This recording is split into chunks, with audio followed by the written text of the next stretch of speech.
एक धोबी का गधा था। वह दिन भर कपड़ों के गट्ठर इधर से उधर ढोने में लगा रहता। धोबी स्वयं कंजूस और निर्दयी था। अपने गधे के लिए चारे का प्रबंध नहीं करता था, बस रात को चरने के लिए खुला छोड़ देता। निकट में कोई चारागाह भी नहीं थी। शरीर से गधा बहुत दुर्बल हो गया था। एक रात उस गधे की मुलाकात एक गिधड़ से हुई। गिधड़ ने उससे पूछा, महाशय, आप इतने कमज़ोर क्यों हैं? गधे ने दुखी स्वर में बताया कि कैसे उसे दिन भर काम करना पड़ता है, खाने को कुछ नहीं दिया जाता, रात को अंधेरे में इधर उधर मुंह मारना पड़ता है। गिधड़ बोला, तो समझो अब आपकी भूखमरी के दिन गए। यहाँ पास में ही एक बड़ा सब्जियों का बाग है। वहाँ तरह तरह की सब्जियाँ उगी हुई है।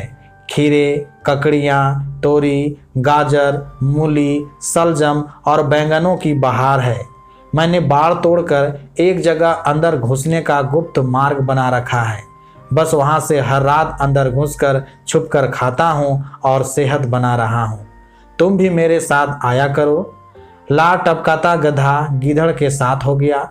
बाग में घुसकर गधे ने महीनों के बाद पहली बार भरपेट खाना खाया।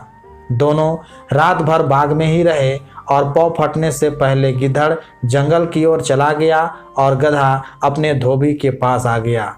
उसके बाद वे रोज रात को एक जगह मिलते, बाग में घुसते और जी भर कर खाते। धीरे धीरे गधे का शरीर भरने लगा। उसके बालों में चमक आने लगी और चाल में मस्ती आ गई।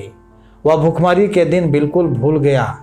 एक रात खूब खाने के बाद गधे की तबीयत अच्छी तरह हरी हो गई। वह झूमने लगा और अपना मुंह ऊपर उठाकर कान फड़फड़ाने लगा।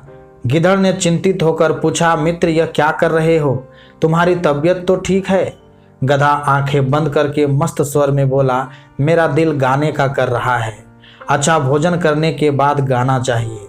सोच रहा हूँ कि ढेचू राग गाऊं। गिधड़ ने तुरंत चेतावनी दी, ना ना, ऐसा ना करना गधे भाई, गाने वाने का चक्कर मत चलाओ।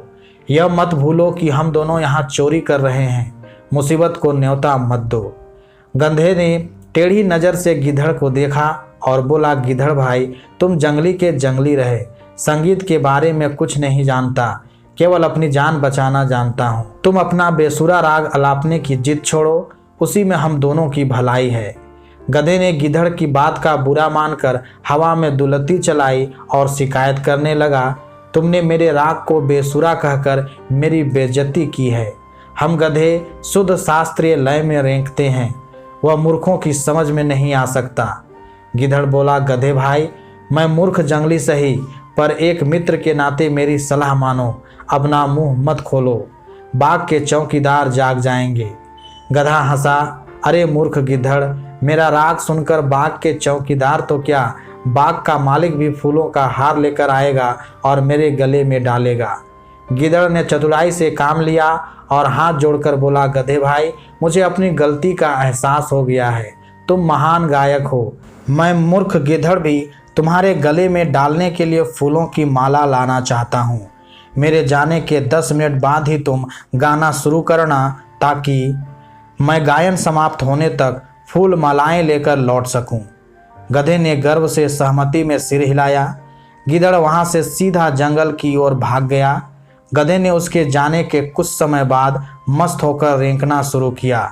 उसके रेंकने की आवाज़ सुनते ही बाग के चौकीदार जाग गए और उसी ओर लट लेकर दौड़े जिधर से रेंकने की आवाज़ आ रही थी।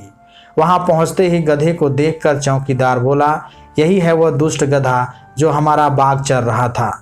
बस सारे चौकीदार दंडों के साथ गधे पर पील पड़े। कुछ ही देर में गधा पीट पीट कर अधमरा गिर पड़ा। दोस्तों, इस कथा का सार यह है कि अपने शुभ चिंतकों और हितैषियों की नेक सलाह न मानने का परिणाम बुरा होता है। धन्यवाद।